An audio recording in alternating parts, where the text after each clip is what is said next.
अगला प्रश्न है, हम पूरी कोशिश कर रहे हैं व्यवहार शुद्धि और अति दीनता की, किंतु चूक हो जाती है, मेरा मार्गदर्शन करें। यदि आप पूरा प्रयत्न कर रहे हैं तो आप विश्वास कीजिए आपके 100% नंबर हैं, भले कामयाब नहीं हो पाए कोई बात नहीं। जैसे पंखा चल रहा है तो साथ में मीटर भी चल रहा है, तो पंखा चल रहा है तो मीटर चल रहा है, मीटर चल रहा है तो बिल बढ़ रहा है। लेकिन जो ही हम पंखे का स्विच ऑफ करते हैं तो ऑफ करते ही मीटर वहीं जाम लग जाता है, वहीं मीटर बंद हो गया। लेकिन पंखा चलता रहता थोड़ी देर तक। तो मीटर बंद होने के बाद अर्थात स्विच ऑफ होने के बाद यदि पंखा चल रहा है 1 मिनट तक, आधा मिनट तक, तो उसका बिल नहीं देना पड़ता, मीटर नहीं चलेगा। इसी प्रकार आपने दृढ़ संकल्प कर लिया कि मैं अहंकार नहीं करना, सबके आगे झुक के रहना, छोटा बन के रहना, क्षमा करना, दीनतापूर्वक जीवन यापन करना है और व्यवहार शुद्धि रखनी, कहीं भी कोई गलती नहीं होने देनी। आप पूरा प्रयास कर रहे हैं, बस आपके पूरे नंबर हैं। फिर भी कोई गलती हो जाए, अभ्यास बस, क्योंकि पंखा चल रहा है, उसको स्विच ऑफ कर दिया तब भी थोड़ी देर तक चलता रहेगा, लेकिन उसका बिल नहीं देना पड़ता। तो यदि आप सचमुच में लगे हैं दृढ़तापूर्वक, तो फिर भी कोई गलती हो जाए तो भगवान क्षमा करते हैं।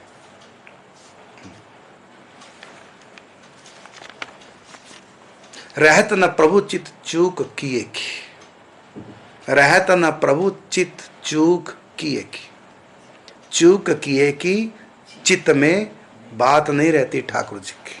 अर्थात ठाकुर जी के जो भक्त हैं, यदि उनसे कोई चूक हो जाए तो ठाकुर जी कहते हैं मैं उसको चित्त में नहीं रखता चूक, कोई बात नहीं।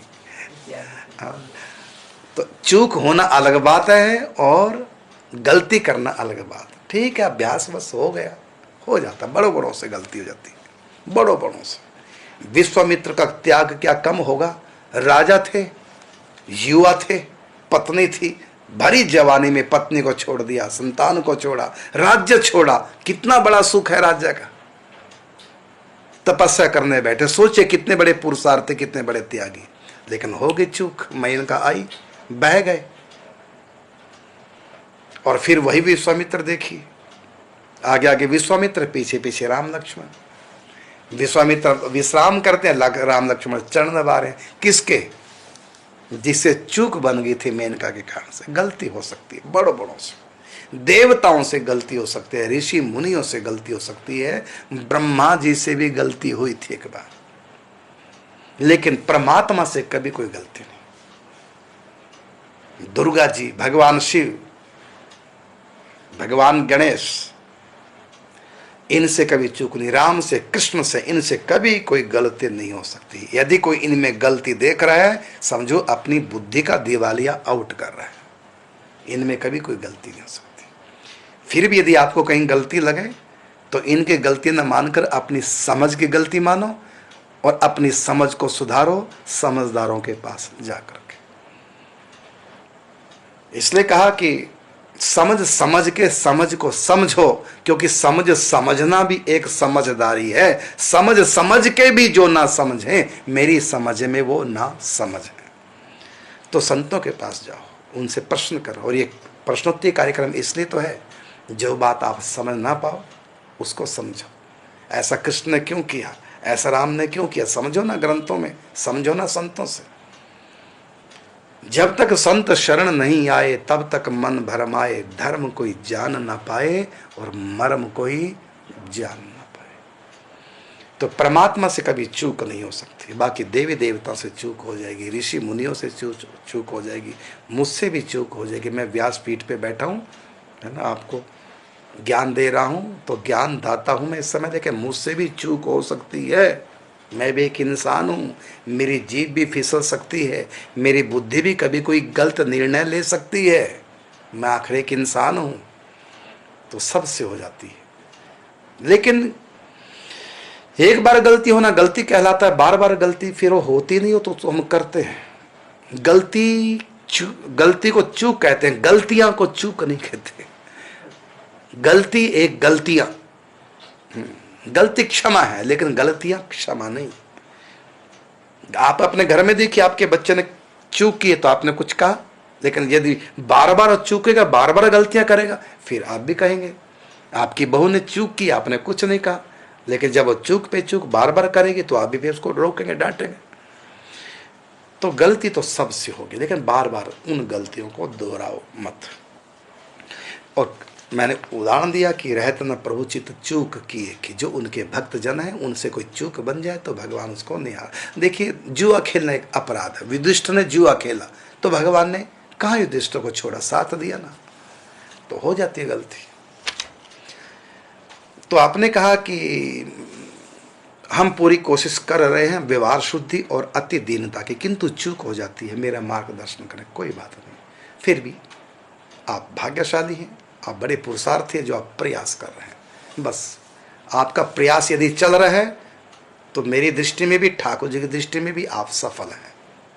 भले सफल नहीं हुए, लेकिन संत भगवान दोनों की दृष्टि में आप सफल हैं, दुनिया की दृष्टि में भले सफल नहीं है।